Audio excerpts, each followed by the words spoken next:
مقصود کائنات. اللہ رب العزت کا لاکھ لاکھ احسان ہے کہ جس نے بعض اپنے فضل اور بعض اپنے کرم سے ہم سب گنہگاروں کو نوازا رکھا ہے. میں مالک حقیقی کا جتنا بھی شکر ادا کروں کم ہے کہ سال ہر سال کی طرح اس سال بھی آج رائے گڑھ کی سرزمین میں ہماری اس پیاری سی مسجد میں ہم سب محفل میلاد مصطفیٰ کے اندر جمع ہیں. میں تمام تنظیمات اہل سنت خصوصاً انجمن غلامانِ مصطفیٰ رائے گڑھ اس مسجد کی پوری ٹیم خصوص بخصوص انتہائی محبت اور عقیدت کے لائق شفقت پیکر محبت شفقت و محبت سراپا عزت و نیاز جناب ڈاکٹر عبدالوحید صاحب، میرے بہت ہی مخدوم و مکرم قبلہ محمد سلیم صاحب، پوری بزم آستانہ ریاضت کرما والا شریف کی جناب عظیم صاحب بیٹھے ہیں، میاں طاہر صاحب، اور دور نزدیک سے تشریف لانے والے دوست احباب، خدام، غلام، اعزاء و کرم، مریدین، متوسلین، معتقدین، مرتشدین، تمام بڑوں بزرگوں کے قدموں پہ ہاتھ رکھ کے سب کی بارگاہ میں میرا سلام ہو. دوستان گرامی، رائے گڑھ وہ شہر ہے جہاں ہم جب بھی آتے ہیں ہمیں نام مصطفیٰ کے نعرے بلند نظر آتے ہیں، عشق مصطفیٰ کے نعرے بلند نظر آتے ہیں، میلاد مصطفیٰ کے نعرے بلند نظر آتے ہیں.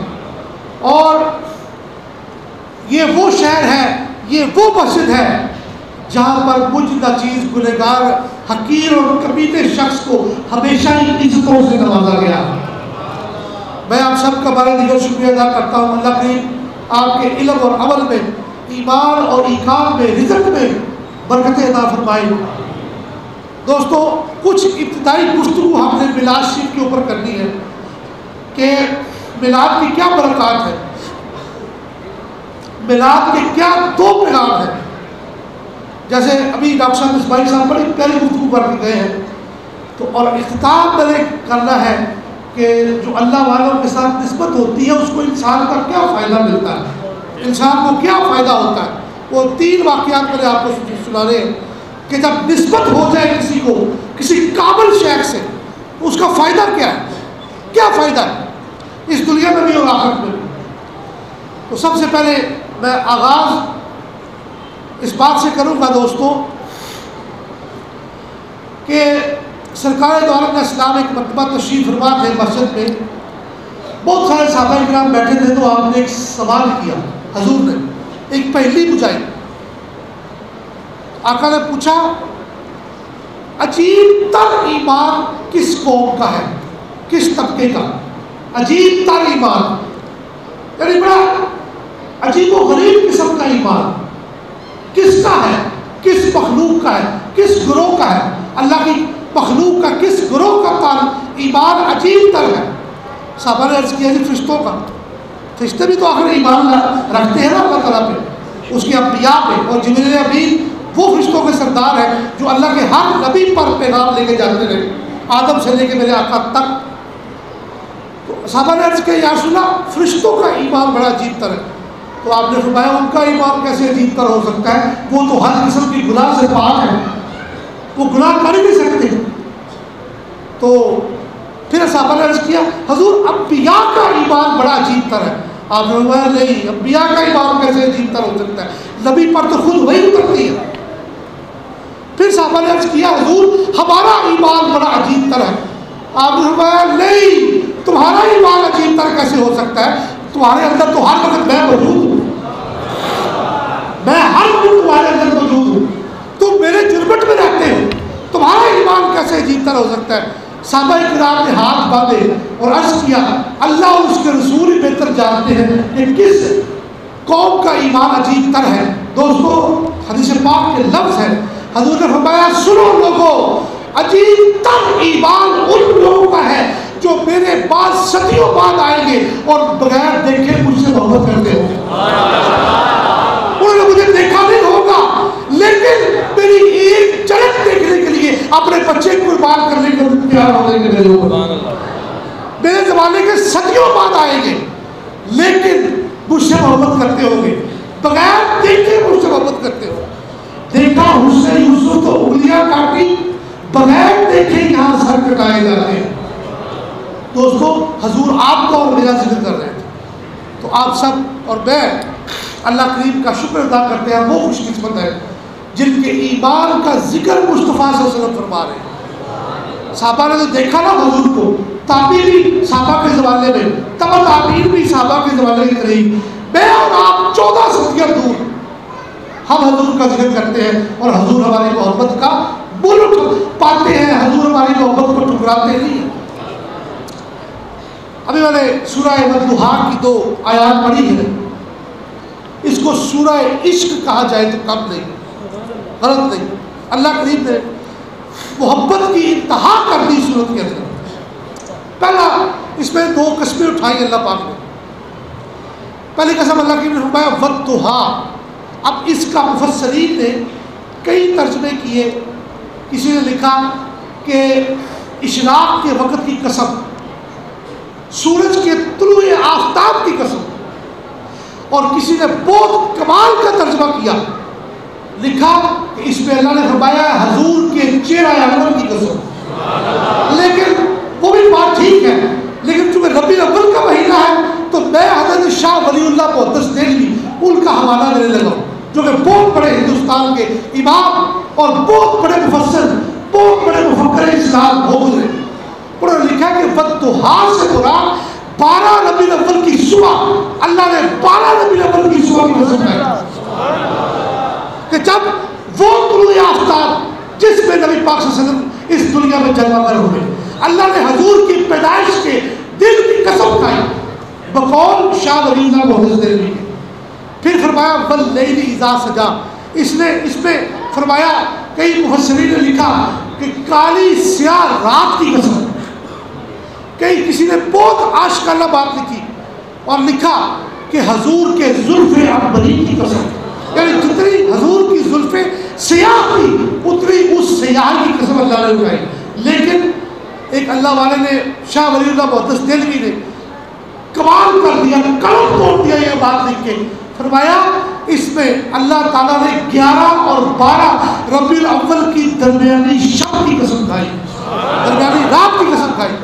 تو فرمایا والضحیٰ 12 ربیع الاول کی صبح کی قسم, واللیل اذا سجا اور 12 ربیع الاول کے رات کی قسم.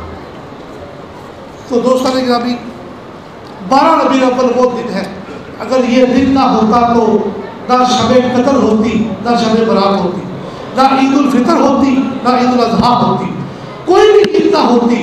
ان کے آنے سے اس دنیا میں چانن ہوا اور ساری خوشی اور ساری عیدیں, ساری برکتیں ہمیں مصطفیٰ کے قدوم محبت لزوم کے صدقے نصیب ہوئی. دوستان گرامی شاہ ولی اللہ کی بات چلی تو میں ایک بات سنانا چاہوں. ان کے والد صاحب کا نام تھا شاہ عبد الرحیم. کیا؟ شاہ عبد الرحیم. دلی کے اندر ایک مہندی والا قبرستان ہے, وہاں مجھے 3-4 دفعہ جانے کی سعادت ملی.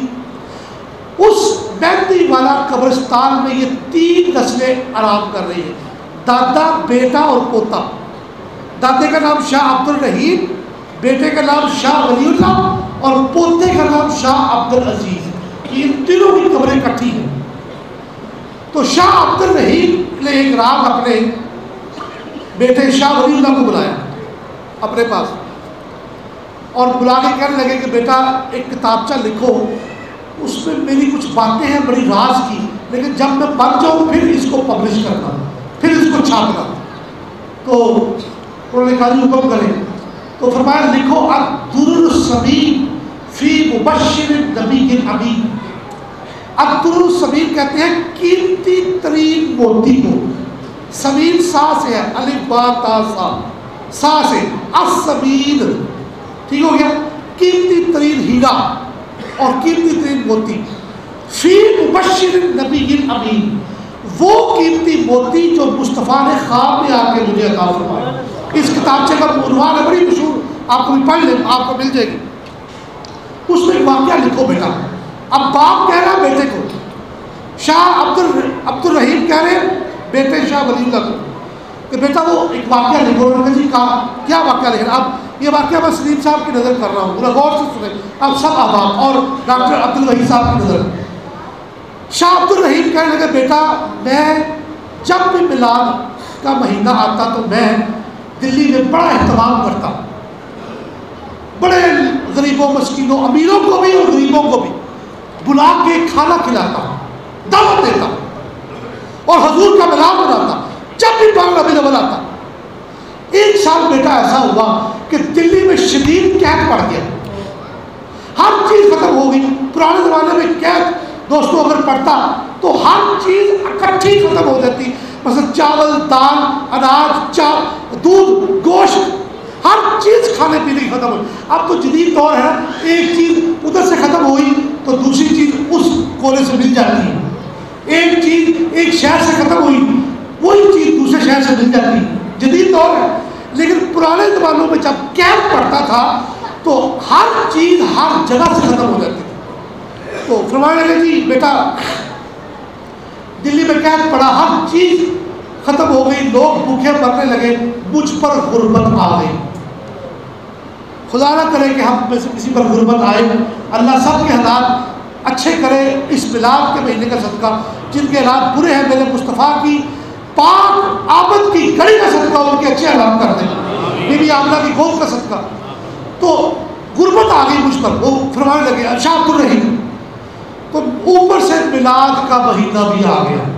میں نے دل میں سوچا کہ گھر میں کچھ بچا نہیں، میں اب کیا پکا دیں حضور کی بارگاہ میں پیش کروں۔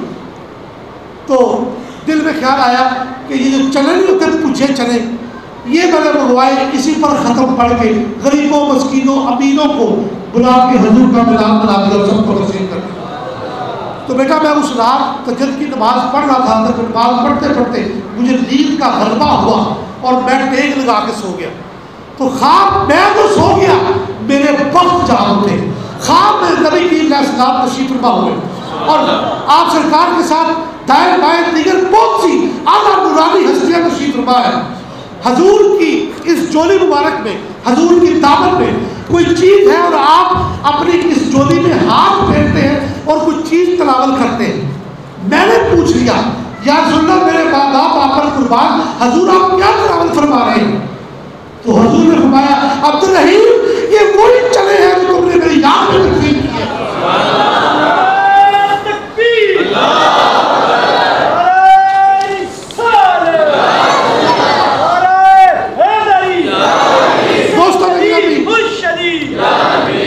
سب دوست با آوازیں بلند نعرہ لگائیں گے آمد مصطفیٰ،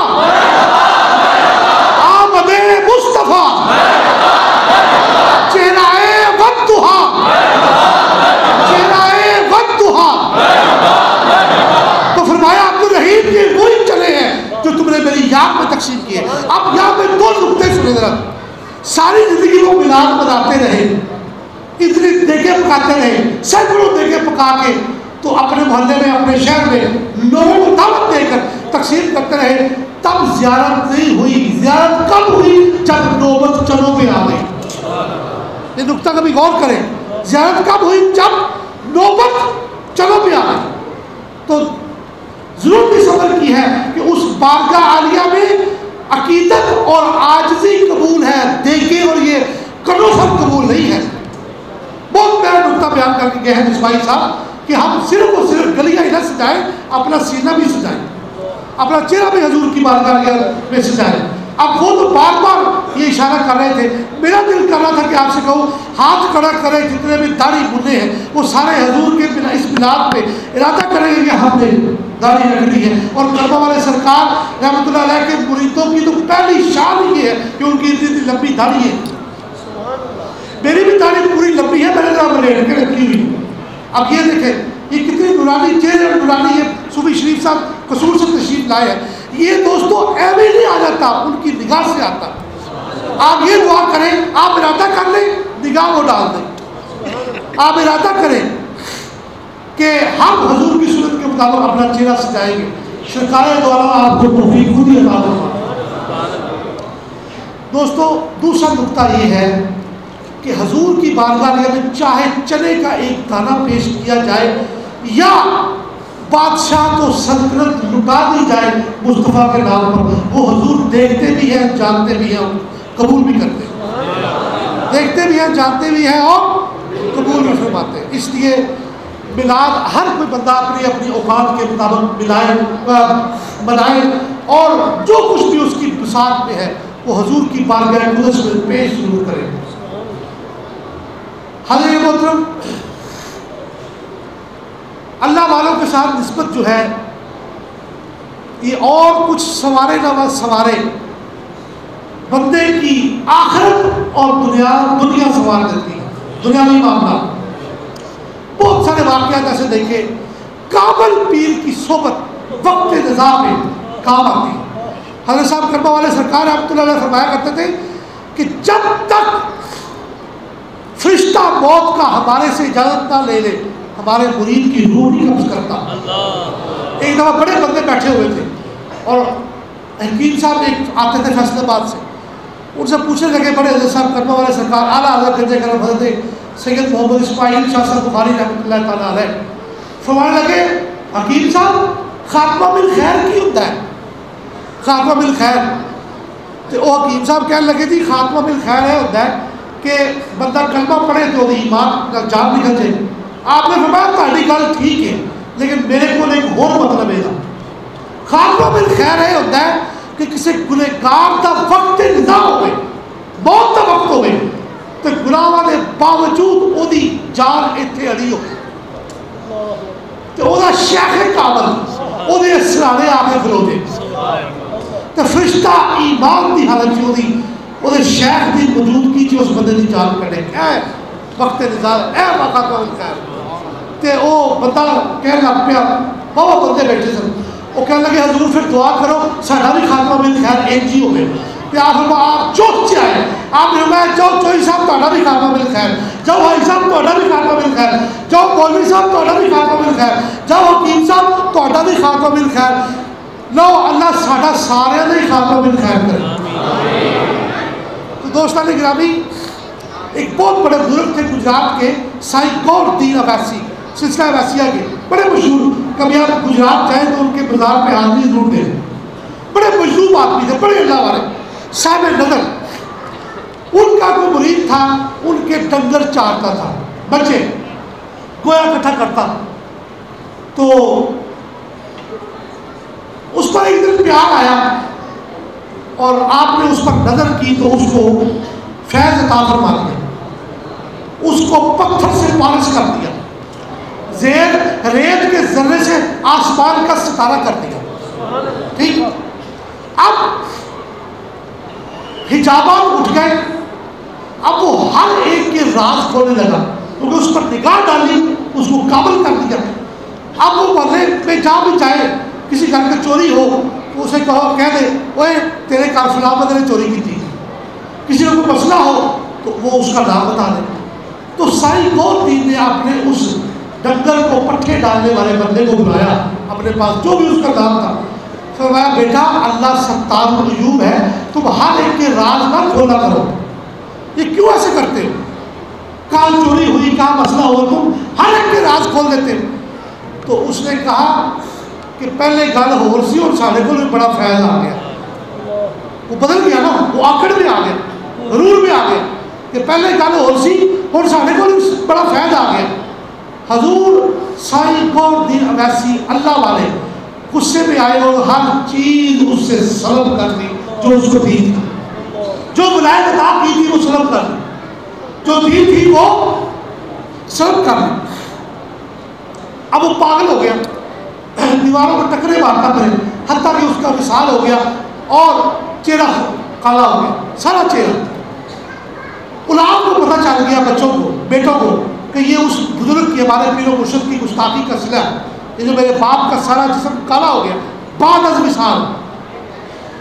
تو وہ بچے گئے کہ ہمارا باپ مر گیا، اب آپ نے زیادہ تو پڑھا دیں۔ انہوں نے کہا نہیں، اس نے میرا دل بڑا توڑا، میں نے اس میں زیادہ نہیں پڑھا، دل بہت توڑا ہے، ہم سے ناراض ہے۔ خیر، حضرت سائیں گور الدین اویسی کا ایک بہت بڑا عاشق مرید، ان کا نام تھا خان ملک، اس کی بڑی زمینیں جائیدادیں اور بڑا امیر آدمی تھا، یہ آج سے کوئی میں 100 سال پرانا واقعہ سنا رہا ہوں، کوئی ہزاروں سال پرانا واقعہ نہیں، 90 سال 100 سال پرانا واقعہ. تو خان ملک کے پاس جا پہنچے وہ بیٹے اس بابے کے جو مر گیا تھا، اور جا کے کہا کہ حضور ہماری سفارش کریں، آپ تو بڑے چہتے مرید ہیں سائیں صاحب کے. تو وہ آیا اور پیر و مرشد شاہ کابل کے قدموں میں گر پڑا اور آگے عرض کرنے لگا حضور مہربانی فرمائیں، حضور مہربانی کریں، جیسا بھی ہے آپ کا مرید ہے، غلام ہے آپ کا. آپ نے فرمایا خان ملک کا تو نہیں سی ہونا، میں تیری گل نہیں ٹال سکتا، میں تیری گل نہیں ٹال سکتا، تو سفارش لے کے کیوں آیا؟ تو وہ جواب دیتا ہے خان ملک، وہ جواب سننے والا ہے. دوستو سارے سب نے قدمہ تے ہاتھ رکھ کے میرا واقعہ تاڑے نظر، وہ کہتا ہے حضور تاڑی دوارا میں مربیہ کا مالک ہوں، کوئی بندہ گزر رہا ہوئے نا تو پوچھے اب باغ مرندہ کا کدھا ہے؟ تو لوگی جواب دیتے ہیں خان ملک کا ہے. پھر اگے جا رہے ابا کا باغ کدھا ہے؟ لوگی جواب دیتے ہیں خان ملک کا ہے. پھر اگے جاتے ہیں اگے گندم کی فصل لگی ہوتی ہے، اے گندم کی فصل کدی ہے؟ خان ملک دی. پھر اگے ہور فصل ایویں نہ لینا گیا کہ حضور اگے آخر تے جا کے کلن والی زمین آ جاتی، کلن والی. اب کلن والی زمین سمجھتے ہیں نا، جس میں کوئی فصل نہیں اگ سکتی اس کو کلن والی زمین کہتے ہیں. اور پنجابی ٹھیٹھ زبان میں اس کو کہتے ہیں کلراٹی. کیا؟ کلراٹی زمین، کلن والی، جہاں پہ کوئی فصل نہیں اگ سکتی. تو وہ بندہ پوچھنے والا پوچھے ایک کلراٹی زمین کدی ہے؟ تو بندے ادو یہ نہیں کہہ لیتے کہ یہ ساری، ادو یہی کہتے ہیں کہ خان ملک دی ہے. تو حضور زمین سب و شاداب ہوئے یا کلراٹی ہوئے کہلاتی مالکہ نہیں ہے. بندہ پاوے نکبہ ہوئے، نلائق ہوئے یا ولی کامل ہوئے کہلاتا مرشدہ صوفیہ سید ہے. حضور جیو دا مسیح وہ ہے گا تو کرنا بدا. آپ نے فرمایا تو سفارش لے کے کیوں آئے؟ اور چلیے اور جا کے آپ نے انہوں معاف کیتا، وہ زیادہ خود پڑھایا، وہ سارا چہرہ نور اللہ نور. یہ ہے دوستو نسبت کا فائدہ، فیض نسبت کا، کہ بندے کی کم سے کم اور کوئی فائدہ ہو نہ ہو نسبت کا، ایک فائدہ تو ہے کہ وقت نظام شاہ کامل اس کے سامنے آگے کھڑا ہو جاتا ہے. شاہ کامل، پیر کامل.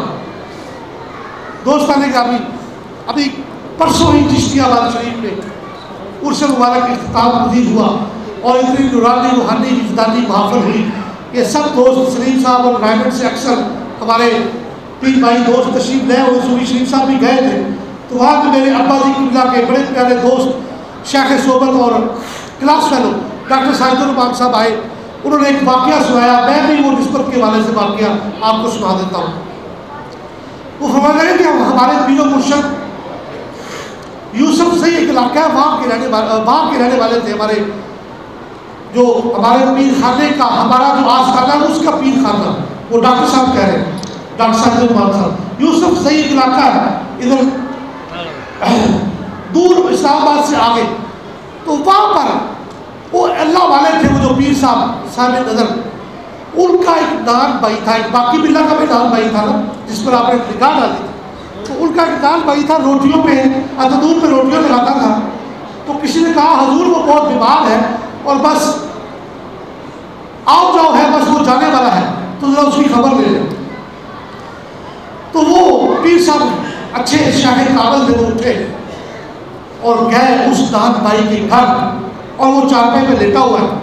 اب یہاں پہ میں مثال دینے لگا ہوں، ایک ہوتا ہے پیر کامل. کیا؟ پیر کامل. ایک ہوتا ہے مرید کامل. کچھ مرید کامل بھی ہوتے ہیں. پیر کامل تو ہے دادا صاحب، خواجہ صاحب، بابا صاحب، کرما والا سرکار، چشتی آباد والے خواجہ صاحب، یہ پیر کامل ہیں. لیکن ان کے کچھ مرید ایسے ہیں جو وہ خود بھی کامل ہو چکے ہوتے ہیں اور وہ مرید کامل بن چکے ہیں. وہ مرید کامل تھا. اب سنیں، وہ گئے شیخ کابل گئے، اس چارپائی میں لیٹا ہوا تھا اور شیخ نے فرمایا، پیر مرشد نے اپنی زبان میں سگیا ہوش کر اوکھا ویلائی. کیا فرمایا؟ سگیا ہوش کر اوکھا ویلا. اچھی بولو بولا، اچھی بولے. سگیا ہوش کر اوکھا ویلائی. وہ مرید نام بھائی جو روٹیاں بناتا تھا تندور میں، اس نے آنکھ کھولی اور فرمایا حضرت اے بیٹا میرا نہیں ہے، بیٹا میرا ہے، اے بیٹا میرا نہیں ہے، بیٹا میرا ہے۔ مطلب کیا کہ میری کہانی ہن کو گئی ہے، اتھوں اگے تیری کہانی شروع ہے۔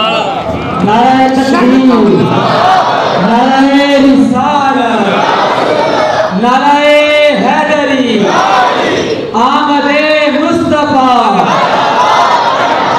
چہرہ والضحیٰ، آستانہ عالیہ کرما والا شریف، محفل میلاد مصطفیٰ۔ فرمایا سائی اے بیٹا میرا نہیں ہے، تیٹا میرا ہے۔ تو وہ حضرت صاحب فرماتے پھر کوئی بات آ گئی نا، اعلیٰ حضرت کرما والے سرکار بڑے حضرت صاحب فرماتے تھے کہ جب قیامت جمعے کو آنی ہے اور ہم نے اپنے سارے بیلیوں کو جمعے رات کو اکٹھا کر کے نبی پاک کی بارگاہ میں پیش کرنا، اور میرے حضرت صاحب میرے دادا جان خواجہ خواجہ خان محبوب رب رفیع حضور خواجہ سید محمد شفیع آپ فرماتے تھے بیلیوں دوستو اللہ والے کو مردہ نہ جانو، جب اللہ والا انتقال کرتا ہے تو ایسے ہی ہے جیسے ایک کمرے سے اٹھ کے دوسرے کمرے میں چلا گیا۔ ہاں یہ حجاب ہے کہ پہلے یہ ہوتا تھا کہ ہم ان کو دیکھتے تھے وہ ہمیں دیکھتے تھے، بعد میں یہ ہوتا ہے کہ وہ ہمیں دیکھتے ہیں ہم ان کو نہیں دیکھ سکتے۔ لیکن اگر اللہ ہمیں بھی حضور قبلہ پیر سے حضرت علی شاہ صاحب فرماتے تھے کہ اللہ اگر ہمیں بھی وہ نظر کامل عطا کرتے تو پھر ہم بھی ان کو دیکھ سکتے ہیں قبر کے اندر۔ دوستو اللہ والوں کی نگاہ جو ہے وہ انسان کو کہاں سے کہاں پہنچا دیتی ہے۔ ایک آخری واقعہ بیان کر کے میں اجازت چاہوں گا، وہ بھی ڈاکٹر ساجد الرحمان صاحب نے بیان کیا، اور میں پہلے ایک اشتیاق فاطمہ عظمیٰ کے ناول میں یہ واقعہ پڑھا، بڑا ہی باکمال، سنیے گا ذرا غور سے کہ اللہ کے بندے کی نگاہ بندے کو کہاں سے کہاں پہنچا دیتی ہے۔ ہندوستان کا ایک بہت مشہور بادشاہ قطب الدین ایبک کا خریدا ہوا غلام اور اس کا دبان سلطان شمس الدین التمش، التمش بھی کہتے ہیں، التمش بھی کہتے ہیں، الشمس بھی کہتے ہیں کئی لوگ۔ ان کی قبر بھی دلی میں ہے اور میں ان کو اللہ کا ولی سمجھتا ہوں۔ میں جب بھی ان کے مزار پہ گیا ہوں، دلی میں قطب مینار کے سائے میں ان کا مزار، میں اللہ کا ولی سمجھ کے ان کے مزار پہ گیا ہوں۔ یہ خواجہ قطب الدین بختیاری کاکی کے مرید تھے، بڑے اللہ والے۔ دوستو خاموشی، بس آخری واقعہ، پھر ہم نے آپ سے اجازت چاہی، سب خاموش ہو کے میری بات سن لیں۔ آخری واقعہ، سلطان شمس الدین التمش ترکمانستان کے ایک سردار کے بیٹے تھے۔ ان کے ستیلے بھائیوں نے کھوٹے سکے دے کر ان کو بیچ دیا حسد کی آگ میں۔ سارا واقعہ جو یوسف علیہ السلام کے ساتھ پیش آیا وہی ان کے ساتھ پیش آیا۔ وہ کھوٹے سکوں کے عوض باغ کوٹ کے ان کو بیچا، وہ جا کے مصر کے بادشاہ بن گئے۔ ان کو ترکمانستان میں ستیلے بھائیوں نے کھوٹے سکوں کے عوض ایک ہندوستانی غلام کے ہاتھوں بیچ دیا، وہ ہندوستان میں آ کے بادشاہ بن گئے۔ یوسف مصر میں جا کے بادشاہ بنے اور شمس الدین التمش ہندوستان میں آ کے بادشاہ بنے۔ تو آپ کو بیچا، بکاتے بغداد پہنچے۔ مالکہ بڑی سخت تھی، مالکہ بڑا بات تھی، بڑا بدمزاج تھا۔ مالکہ نے کہا شمس الدین یہ ایک سکہ لو اور جا کے بازار سے سودا لے کے آؤ۔ شمس الدین التمش چلے، چھوٹے بچے 14 سال عمر، 13 سال عمر، چلے تو دیکھا کہ ایک جگہ پہ بہت ہجوم لگا ہے اور بہت سارے لوگ اکٹھے ہیں اور ایک انتہائی نورانی وجدانی اللہ والے خطاب فرما رہے ہیں۔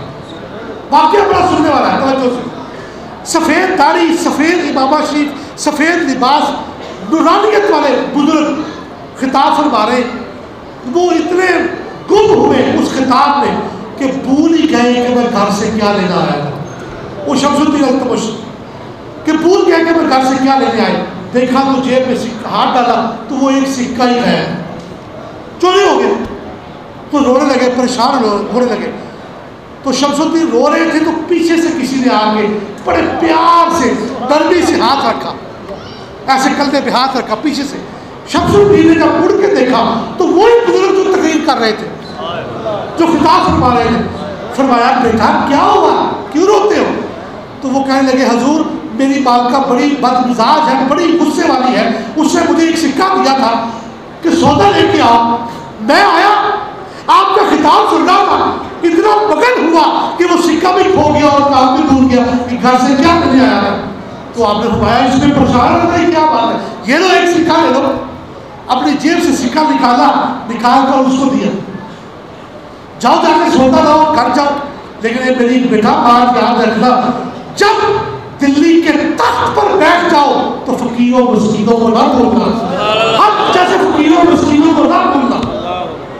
دوستوں وقت گزرا, گردش ایام نے پلٹا کھایا, وہ ہندوستان آئے, قطب الدین ایبک کے غلام بنے, پھر اس کے دماد بنے, پھر گورنر بنے, پھر ایک دن ہندوستان کے بادشاہ بن گئے. بادشاہ بن کے اپنے سارے عبادین سلطنت وزیروں کو اکٹھا کیا, وزیروں وزیروں کو, اپنی کابینہ کو, کچن کیبنٹ کو اکٹھا کیا اور ایک سوال کیا. شمس الدین التمش سوال کیا, بھائی بتاؤ میں بادشاہ کیسے بنا, بادشاہ کیسے بنا. تو انہوں نے کسی نے کہا جی آپ بڑے سخی آدمی, آپ اپنی سخاوت کی وجہ سے بادشاہ بنے. انہوں نے کہا نہیں, اور انہوں نے کہا جی آپ نے تو بادشاہ بننا ہی تھا, آپ پیچھے سے تو سردار کے بیٹے ہیں نا, یہ تو گردش ایام سے آپ غلام بن گئے, بکتے بکاتے ہندوستان آئے, آپ کے باپ دادا تو سردار ہی تھے. انہوں نے کہا نہیں, اور بھی بات. انہوں نے کہا جی آپ بڑے ذہین ہیں. کسی تیسرے بندے نے کہا وزیر نے, اپنی ذہانت کی وجہ سے آپ بادشاہ بنے. آپ نے کہا نہیں, یہ سارا واقعہ جو میں نے آپ کو سنایا, یہ سنا کے آپ نے فرمایا ای سلطنت دہلی نتیجہ دعا آپ کی رست. یہ جو سلطنت دہلی مجھے ملی ہے یہ اس فقیر کی دعا کا صدقہ ہے جس سے مجھے ایک سکہ دیا تھا. اور لوگوں تمہیں پتہ ہے وہ کون تھا, وہ سلطان الہند غریب نواز خواجہ معین الدین چشتی اجمیری. وہ سلطان الہند غریب نواز خواجہ معین الدین چشتی اجمیری خود تھے. اور پھر دوستان گرامی یہ دیکھیں, یہ ہے بادشاہ. میں کسی کو بھی اتنا بڑا اللہ والا, اللہ کا ولی صوفی بادشاہ نہیں مانتا جتنا بڑا بادشاہ میں شمس الدین التمش کو مانتا ہوں. کبھی ہسٹری پڑھ کے دیکھیں, یہ آپ اس کی ڈاؤن لوڈ کریں آج ہی جا کے. اشتیاق فاطمہ عظمیٰ کا ناول جس کا نام ہے شمس الدین التمش, یہ جتنے پڑھے لکھے لوگ ہیں یہ آج جا کے نیٹ پہ موجود ہے, اس کا ڈاؤن لوڈ کریں ناول اور سارا واقعہ پڑھیں. یہ 12 قسطیں ہیں اس کی, 12 تقریباً 25 صفحے بنتے ہیں. یہ پڑھ کے ذرا دیکھیں. میں اتنا بڑا ولی کسی بادشاہ کو نہیں مانتا. محمود غزنوی بھی یہاں بھی گزرا, سلطان محمود غزنوی, اور شاہ الدین غوری بھی گزرا, اورنگزیب عالمگیر بڑا متقی پرہیزگار تھا, وہ بھی گزرا, بڑے بڑے ضیاء الحق بھی گزرا, یہ ہمارے حال ہی میں. لیکن میں اتنا بڑا ولی کسی بادشاہ کو نہیں مانتا جتنا شمس الدین التمش کو مانتا. یہ وہی شمس الدین التمش ہے کہ جب مرید ہوئے نا حضور خواجہ قطب الدین بختیار کاکی کے, تو آپ ان کو ملوانے لے گئے اجمیر شریف کے, آؤ میں تمہیں اپنے شیخ کامل سے ملواؤں. خواجہ قطب الدین بختیار کاکی جو بابا فرید الدین کے پیر و مرشد ہیں, تو جب گئے تو چھوٹی عمر تھی ان کی 20-25 سال. تو خواجہ صاحب چونکہ وہ واقعہ وہ پہلے ہو چکا تھا, اس کو یاد نہیں آیا شمس الدین کو. خواجہ صاحب نے دیکھتے پہچان لیا اور فرمانے لگے خواجہ قطب الدین کو پیار سے خواجہ معین الدین چشتی بابا قطب کہتے تھے. کیا اونچی بولو یار, اللہ والوں کا نام لینے سے بھی ثواب ہوتا ہے. بابا قطب, خواجہ صاحب بابا قطب الدین کو کہتے ہیں بابا قطب. یہ دلی کے سلطان کو اپنے ساتھ کام لیے پھرتے ہیں. خواجہ صاحب نے فرمایا شمس الدین کو دیکھ کر.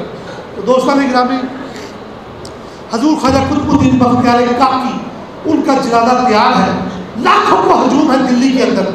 ایک مولوی کہتا ہے میں نے جنازہ پڑھانا ہے, دوسرا کہتا ہے میں نے پڑھانا ہے, لڑائی ہو گئی. تیسرا کہتا ہے میں نے خواجہ صاحب کا جنازہ پڑھانا ہے, چوتھا کہتا ہے نہیں میں نے پڑھانا ہے.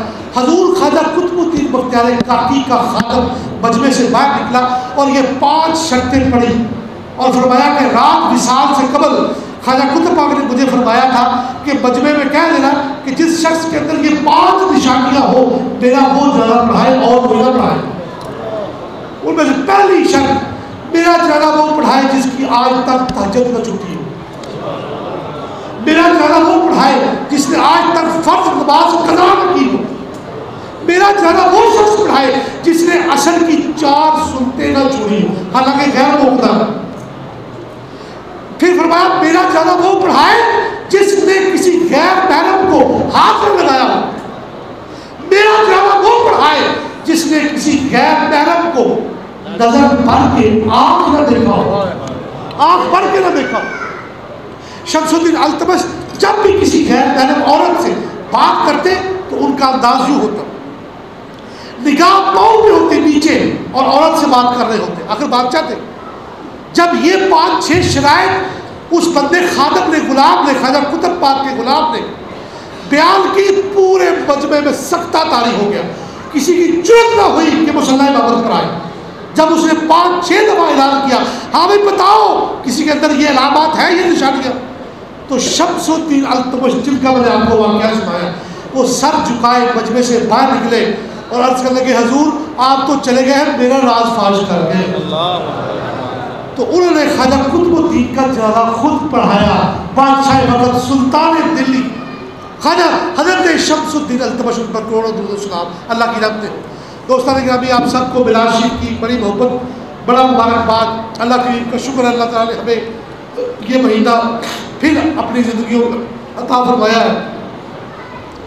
مصباحی صاحب کے پیغام کو میں آگے لے کر چلوں گا۔ مجھ سے آج ایک وعدہ کریں، میری عادت نہیں کہ میں ہاتھ اٹھواؤں، کشمے اٹھواؤں، اور نہ، دل میں وعدہ کریں، ارادہ کریں، آج اس میلاد مصطفیٰ 12 ربیع الاول کا صدقہ وعدہ کریں جو شخص شراب پیتا ہے وہ آج کے بعد شراب نہیں پیے گا۔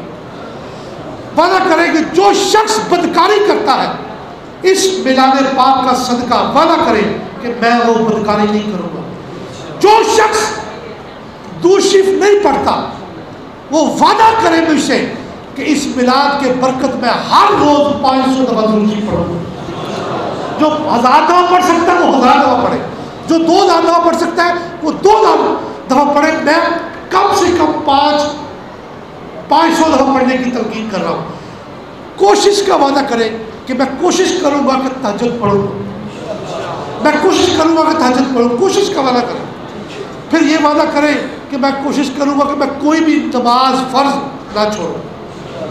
اور دوستو اپنے زکوٰۃ کے، سود کے معاملات، زکوٰۃ کے معاملات درست کریں، سود کی ہر شکل، ہر صورت سے بچیں، سود نہیں ہم نے کھانا۔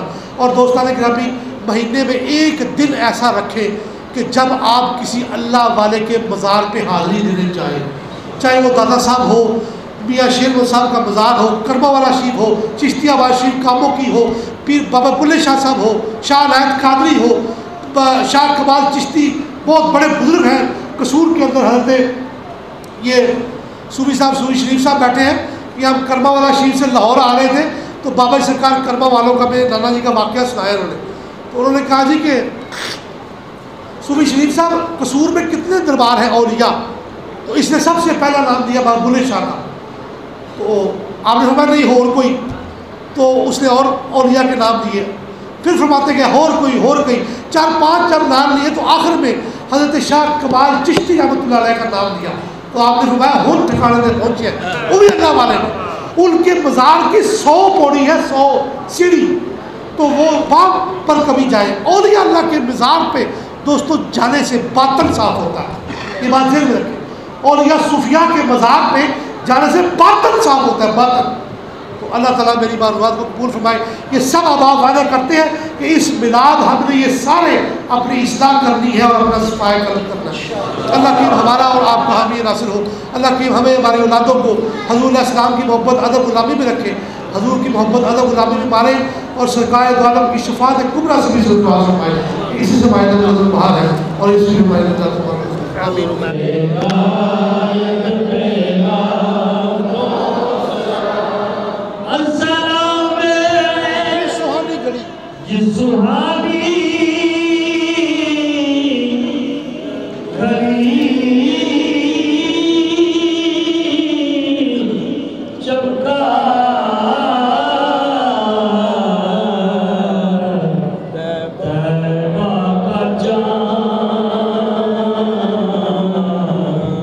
اس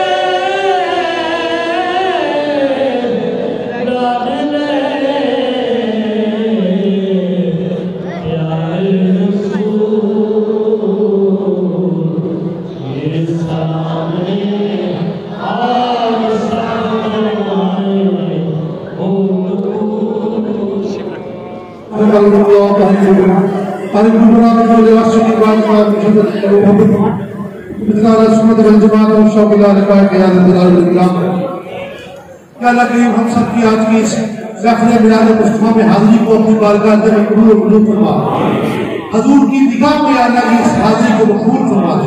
یا اللہ کریم سرکار دارالعلوم اسلام کے حسین یہ تمام مسجد انتظامیہ ڈاکٹر وحید صاحب، مدثر صاحب، محمد سلیم صاحب، ندیم صاحب اور دیگر تمام دوست احباب اہل رائٹر سب پہ اپنا تشریف فرما، جو نمبر سے پکایا گیا تقسیم کیا گیا ہے، یا اللہ اس نظر کو بھی اپنی بارگاہ میں اس میں شکر پوری عطا فرما۔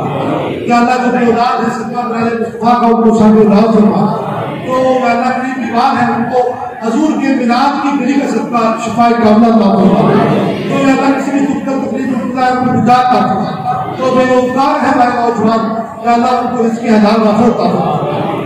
یا اللہ کریم جو کسی بھی کوٹ کچہری زمین و جائیدادوں کے جھگڑوں میں مبتلا ہے یا اللہ نگاہ مصطفیٰ کا صدقہ ان کو نجات عطا فرما۔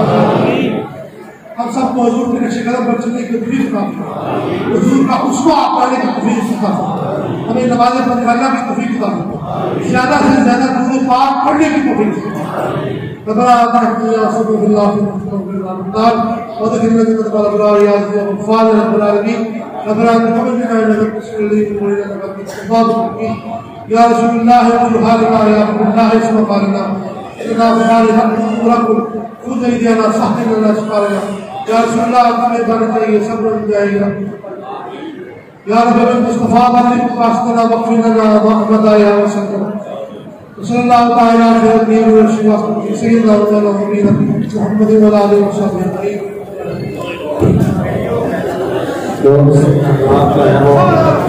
ادب کا